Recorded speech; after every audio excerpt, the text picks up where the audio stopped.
Hey everyone, welcome back to another video here on the channel. This week, Toyota was kind enough to send me the 2024 Prius Prime SE, or the entry-level trim level in the Prius Prime lineup.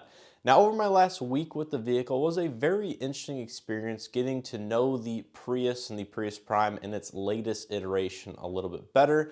I've really never spent all that much time behind the wheel of any generation of Prius, but it certainly is a much more well-rounded and I think positive styled as well as driving experience versus that of some of the previous generations, although I think the design does bring a couple negative attributes, some of which we will be mentioning today in my likes and dislikes, and other ones are kind of just subjective personal preference items that ultimately will be up to you to decide whether or not you are able to overcome those or not. But anyways, as usual, I want to go over my likes and dislikes with the 2024 Prius Prime in a fairly quick fashion here, given I don't actually have the car physically with me for this video. But without further ado, let's not waste time and get right into it. So as usual, starting out with my list of likes with the Prius Prime, the first one has to be its driving dynamics and also its acceleration, given the Prime is the most powerful version in this latest generation Prius. So under the hood, you're going to find a 2-liter naturally aspirated 4-cylinder paired to a CVT type transmission and 2 electric motors. Now, unfortunately, the Prius Prime is not available with the all-wheel drive system like the standard hybrid version is. So you have simply that powertrain in the front with the 2 electric motors powering the front axle for a total system output of 220 horsepower. And Toyota only quotes the gas engine's 139 pound-feet of torque, but obviously at lower speeds, the torque from the electric motors is quite significant, and this allows for a 0 to 60 time of right around 6.5 seconds, which is very impressive for essentially an economy-focused vehicle. And I think as a whole, that is one of the biggest attributes I really did enjoy about it over the week with it. It's a very peppy, well-rounded, plenty powerful even under electric-only usage, to where you really aren't needing or asking for any additional output from either the gas engine and the electric motors combined, or just that electric drivetrain, as I mentioned. Very smooth, well refined, decent amount of range, although because of the conditions outside at the time of me doing that test, we were not able to achieve the EPA figures.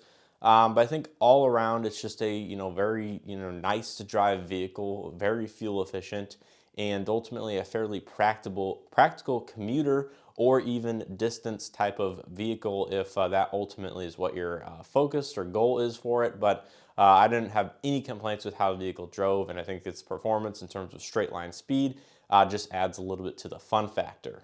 Now, my second like with the Prime SE actually has to do with the 6-speaker standard audio system. Now, this is not something I normally like inside of manufacturers' basic vehicles or trim levels is their standard audio system, but I have to say, for being just the base run-of-the-mill 6-speaker system, it actually sounded pretty decent. The EQ settings allowed for a good amount of user customization, and it had enough power to sound, like I said, fairly decent for an entry-level vehicle. Now, I would almost expect that given it was in the mid $30,000 price point, coming in just under $35,000 including destination.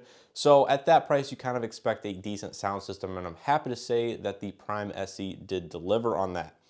Now, moving on, my third like with the Prime SE has to do with its driver assistance technology. Now, this of course comes standard with Toyota Safety Sense 3.0 with the lane change assist functionality, and there's also a small additional package that comes with front and rear parking sensors for I think it's like $35 on that particular trim level. I would definitely check that box for a little bit of additional functionality, but the driver assistance inside the vehicle is actually one of the better that I've tested from Toyota and Lexus, as far as the attention monitor on the steering column actually being able to see your entire face, not saying sit up, or basically not being able to see the entire face. And that might have something to do with just the design of the steering wheel and the steering column itself. But I think all the driver assistance inside the vehicle functioned very well. Adaptive cruise control, the lane change assist was fairly aggressive and fairly quick to actually maneuver into the left lane. I didn't have too many issues where it wasn't finding the lane markings on the actual roadway. And overall, I think it was just a pretty solid performing driver assist safety suite. So generally, I think they're kind of on the better side of things for Toyota and Lexus, but this one definitely stood out as doing everything that it was intended to do very well. Now, my fourth like with the Prius Prime has to do with its LED headlights, but also there's a small caveat to this. So the LED projector headlights, it's I believe a bi-LED projector, is pretty good in its performance. Both the low and high beams didn't have any complaints. The high beam assist works pretty darn well with its responsiveness and reactiveness to oncoming drivers. And the only caveat I have to the headlights is the fact that the daytime running light and the low beam are essentially the exact same beam pattern. The daytime running light is just run at a slightly lower power level for a little bit of less output. And the fact that this vehicle does not have automatic headlights means you have to remember to turn the headlights on, because you can find yourselves where I did, for example, on the first time I drove the vehicle at night, driving around with the daytime running light enabled, thinking it was the low beam until I tried to activate the high beams and they simply did not work because the headlights weren't on. So that's a small caveat I have with that, but the headlights themselves, when turned on, actually do function very well. But I wish it did have automatic headlights. So that's gonna do it here for all my likes with the Prius Prime. Now let's get into things I didn't like so much about it, both in terms of the design and styling choices, both inside and out, but also has to do with a few functionality issues that I was running into over my week with the vehicle. So my first like with the Prius Prime has to do with the digital cluster location up on the dashboard in relation to the steering wheel and the adjustability that is found there. This is something that I'm sure a lot of people will notice immediately upon getting inside the vehicle, is that the top of the steering wheel actually blocks your view and visibility of that digital cluster up on the dashboard. Now, I was able to somewhat adjust the steering wheel and steering column to a reasonably comfortable location to where I could see about 2/3 of the screen up on the dash, including your speed readout and some of the other safety systems, but I could not see about the bottom third of the screen because the top of the steering wheel actually still blocked my visibility. Now, I'm not exactly sure how this actually passed like the quality control from Toyota's engineers and whatnot, because at the end of the day, to get optimally comfortable, you have to adjust the steering wheel that it blocks the majority of the screen, because I had the steering wheel almost all the way down, the seat was all the way down, and it still, like I said, blocked part of the screen. And I can only imagine certain body styles and driving positions being even worse than I was able to adjust everything to, because you cannot actually see through the steering wheel. You have to go over the top to get the most actual visibility. So at the end of the day, it's a really big design flaw in my opinion. And again, not exactly sure how that even passed the initial phases or pre-production vehicles in general. My second dislike with the vehicle is one that I did already mention in my like section, and that's the fact that there is no automatic headlights on the base SE trim level. I'm, again, not exactly sure why this is. It has rain sense wipers, but does not have automatic headlights, and I think that's just a really big miss, cost cutting. Not exactly sure how much that actually even costs, given a lot of these sensors for that is already inside of the vehicle. So the fact it doesn't have automatic headlights in 2024 and 2025 for the mid $30,000 price point is just a little bit unfortunate. And then it adds that safety issue into play where the low beam and daytime running light share the exact same beam pattern. And I actually, believe it or not, found myself falling into the issue of driving around with the daytime running light on at nighttime, which, luckily the parking lights were on, so the rear of the vehicle was illuminated, but depending on how you have that set, it can be a very big safety issue. Moving into my third dislike, and again, that is the weird packaging with the SC trim in specific. So this vehicle overall is a very driver-centric or driver-focused vehicle, and I say that because the SE comes with standard cloth seats, it has rain sense wipers, no automatic headlights, standard 6-speaker audio system, but it has a heated leather-wrapped steering wheel, no heated seats, driver's side only proximity entry, so there's no proximity entry on the passenger side or any of the other door handles, not even proximity entry on the trunk hatch opening. And you throw all this stuff together about how the vehicle's equipped, it's just very strange, very odd. And I'm not exactly sure if it saves all that money for Toyota on some of these items like proximity entry only on one side of the vehicle.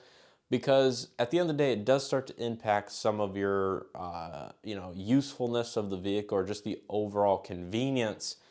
Because if you walk up to the passenger side, the vehicle's locked, you have to get the proximity key fob out of your pocket and press the button on the key fob to actually enter the vehicle because there's no touch sensors on the door handle. And I actually ran into this for the trunk. If you have the key on you, you cannot simply walk up to the trunk and press the button on the outside of the vehicle because there does not appear to be any radio or proximity sensors on the rear end of the vehicle. So you have to, again, physically unlock the car to open up the hatch or walk around to the driver's side, unlock it there, and then walk back to the rear of the vehicle for the hatch. And the fact that there's a heated steering wheel is nicely leather wrapped. It's a very nice heated wheel, but there's no heated seats. And when it was like 20 degrees outside multiple days, I just found myself wanting some more creature comforts. So as a whole, it's a very peculiar, interesting choice in how they package the vehicle. I think it's nice for an entry level model, but I just wish there was a few tweaks to where you had the proximity entry all the way around the vehicle. Maybe had even heated cloth seats. That would be very acceptable. And I think just a couple small changes would make it much more well-rounded with automatic headlights, of course, versus how they have the vehicle equipped for 2024 model year. But I think the best trim level, I think, will be the mid XSE trim in particular for just a couple $1,000s more. You get a lot of nice equipment, but you will lose a little bit of efficiency given that you have the larger wheel and tire setup. And I think my fifth and final dislike that I was really able to notice because the temperatures were very low, below normal for this time of year, was the fact that the vehicle is fairly slow to warm up using the gas engine and just inside of the actual cabin itself. So I think temperatures range from the mid-teens at nighttime lows all the way up to like, mid-20s as highs some days when I had the vehicle. And overall, I noticed that it just was slower than average to warm up, even from that of other Toyota Lexus hybrid vehicles I've had. Granted, it hasn't been as cold with those ones, but I think in general, the Prius was just slow to warm the cabin up and actually push warm air inside the vehicle just due to the overall design and the powertrain setup that it has. So that would be something living here in the Midwest where it gets cold quite frequently. We have these large temperature swings even in December and January. For example, this week it's going to be 50 something today, and in 2 days from now it's going to be barely 20 degrees outside. So if you park outside, especially don't have like an insulated garage where the car is slightly warmer to start, I think that would be something that I would look into at a minimum and make sure you're aware of how long the vehicle actually takes to preheat, warm up, and ultimately give the occupants warm air. Because yes, it does have the heated steering wheel, automatic climate control, but it still is very chilly to drive for 5-10 minutes after you leave the house when the car is still not warm enough to actually blow nice warm air inside the cabin. So that is pretty much going to do it, I think, here for my major list of likes and dislikes on the 2024 Prius Prime SE. Overall, I really did enjoy the vehicle. The powertrain was certainly the highlight in the performance, but I think a higher trim level, I would have had a much more positive opinion of the vehicle, even if it was that middle one, the XSE, as I mentioned. I think just that difference alone would, remove a lot of these dislikes I had. But I really do applaud Toyota for putting a base entry-level model into the press fleet for us to test and review, because it's a very refreshing change from the normally mostly or always fully loaded models that they put in. So it was a nice change of pace, I will admit that. And it was nice to get behind the wheel of the plug-in hybrid version because I think it's a decent value proposition as long as you're able to charge and use the battery on a daily basis, either at home or at work or a combination of the two. Where the car's sitting idle, you can charge it overnight and have a nice full battery to go 35 or, as the EPA rates it, 45 miles on a single charge in normal driving conditions. So make sure you guys check out the dedicated range test and driving review video I have either already posted and or coming out over the next couple days. So if you guys enjoyed this video and or found something helpful, hit that like button below, subscribe if you haven't already, and I want to give a huge thanks to Toyota for sending the Prius Prime SC for me to test and review. Leave your comments and opinions on my likes and dislikes and your thoughts on it down in the comment section below as well. If you have a latest generation Prius or Prius Prime, do you agree or disagree on any of the items I mentioned, specifically for the hybrid or plug-in hybrid aspects? And generally just leave any of your opinions below, because I think it makes these videos much more well-rounded for anybody that might actually be interested in purchasing one of these vehicles for themselves in the future. So as always, I appreciate continued support here on the channel and hope to see you guys in the next one.